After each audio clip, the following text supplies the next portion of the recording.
Hello friends, मैं हूं कहकशां और आप देख रहे हैं मेरा यूट्यूब चैनल लर्न ज्योग्राफी। अगर आपने अब तक चैनल को सब्सक्राइब नहीं किया तो प्लीज़ सब्सक्राइब कर ले और बेल आइकन को प्रेस कर दे ताकि आने वाले नए नए वीडियोस की नोटिफिकेशन आप तक आसानी से पहुंचती रहे। आज की क्लास जो है वो बेसिक क्लास है। बेसिक क्लास में हम लोग एक बहुत ही इंपॉर्टेंट चैप्टर पढ़ने वाले हैं जिसका नाम है मोशन ऑफ द अर्थ, यानी कि पृथ्वी की गतियाँ।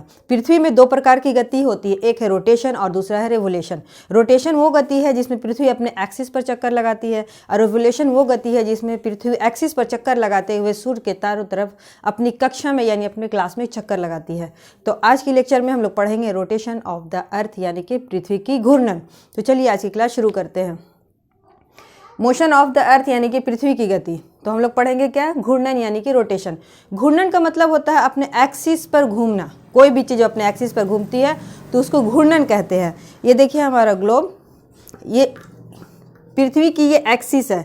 इस एक्सिस पर जब ये एक चक्कर पूरा लगा लेती है तो इसको कहते हैं रोटेशन यानी कि घूर्णन। ये घूर्णन क्या होता है कि पश्चिम से पूर्व की तरफ होता है, यानी कि वेस्ट टू ईस्ट। इसीलिए हमें सूरज जो है वो पूर्व में यानी कि ईस्ट में निकलता हुआ नजर आता है। अब है कि इसका जो रोटेशन का समय है, यानी जो पृथ्वी अपने एक्सिस पर चक्कर लगाती है उसमें कितना टाइम लगता है। तो हमारे यहाँ घड़ी टंगी होती है, उसमें 24 घंटे होते हैं, हम जानते हैं। तो पूरा 24 घंटा नहीं लगता, बल्कि पृथ्वी को अपने एक्सिस पर घूमने में जो टाइम लगता है वह 23 घंटा 56 मिनट यानी 4.09 सेकेंड।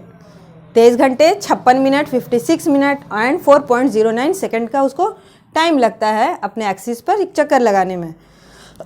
और पृथ्वी जो है यानी कि हमारा जो अर्थ है वो बिल्कुल सीधा नहीं है अपने एक्सिस पर, बल्कि 23.5 डिग्री ऐसे झुका हुआ है।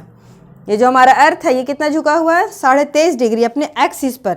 एक बार फिर से इस ग्लोब को देखिए ये पृथ्वी ये बिल्कुल ऐसे सीधे नहीं है, बल्कि कैसा ऐसे झुकी हुई है। तो इसके झुके होने की वजह से क्या है कि इसका ये वाला जो पार्ट है वो निकला हुआ है।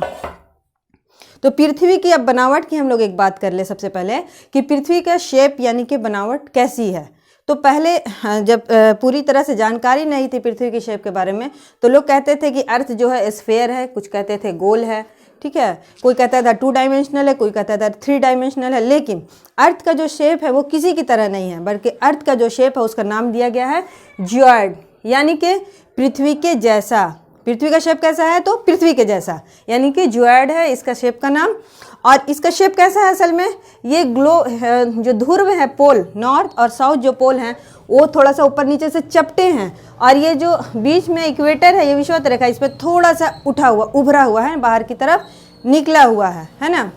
तो अब देखिए कि इसकी वजह से क्या होता है, जो ध्रुव जो थोड़े चपटे हैं और इक्वेटर जो थोड़ा निकले हुए हैं और पृथ्वी जो अपने एक्सिस पर ऐसे 23.5 डिग्री झुकी हुई है, तो इसकी वजह से क्या होता है ये देखिए। एक स्केच बनाया है मैंने, इसको देख लें हम लोग इस चित्र को। ये देखिए हमारा अर्थ है, ठीक है, और ये अर्थ का ये एक्सिस बनाया है मैंने। ऊपर हो गया नॉर्थ पोल, यहाँ हो गया साउथ पोल। ये 23.5 डिग्री का यहाँ पे झुकाव है।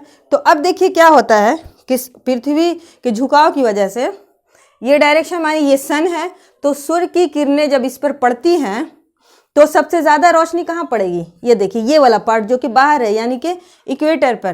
तो इसलिए इक्वेटर पर सालों भर क्या होता है कि 12 घंटे के दिन और 12 घंटे की रात होती है, बिल्कुल बराबर होता है दिन रात। लेकिन जैसे जैसे हम उत्तरी गोलार्ध की तरफ बढ़ते जाते हैं और दक्षिणी गोलार्ध की तरफ बढ़ते जाते हैं, नॉर्थ और साउथ पोल की तरफ, तो दिन और रात की दूरी जो है वो बढ़ते जाता है। अब इस शेप को इस फिगर को आप गौर से देखिए। ये सन रे यानी कि सूर्य की किरण जब इस पे पड़ती है तो इक्वेटर पे पूरी तरह से पड़ रही है। लेकिन नॉर्थ पोल को हम लोग देखें तो ये नॉर्थ पोल पे क्या हो रहा है कि अंधेरा है, यहाँ पे सूरज की किरण नहीं पड़ रही है, लेकिन साउथ पोल पर पड़ रही है।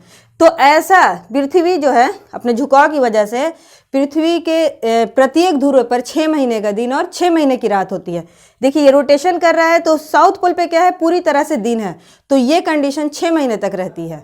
6 महीने यानी 6 मंथ के बाद पृथ्वी जो है ये अपने एक्सिस पर आधा चक्कर काटती है, और जब इस कंडीशन में आती है यानी कि सन यहाँ है, पृथ्वी इसका चक्कर काटते हुए इधर आ गई, तो सन क्या है कि अब सन जो रे सूर्य की जो किरण आप देखिए कहाँ पड़ रही है, तो साउथ पोल पर नहीं पड़ रही, नॉर्थ पोल पर ज़्यादा पड़ रही है। तो 6 महीने के यहाँ पहले रात हो गई, लेकिन जब ये कंडीशन होता है तो 6 महीने की रात यानी कि नाइट यहाँ होती है। इसीलिए कहा जाता है कि ध्रुवों पर 6 महीने के दिन और 6 महीने की रात होती है। किस लिए? क्योंकि पृथ्वी अपने एक्सिस पर 23.5 डिग्री झुकी हुई है। अब है कि इसकी घूर्णन यानी कि इसका जो रोटेशन है उसकी स्पीड क्या है, तो इसके रोटेशन की स्पीड जो है 1656 किलोमीटर पर आवर है, यानी 1656 किलोमीटर पर आवर की स्पीड से ये जो है इसकी स्पीड कहाँ पर है, तो इक्वेटर के पास इसकी स्पीड 1656 किलोमीटर प्रति घंटा है।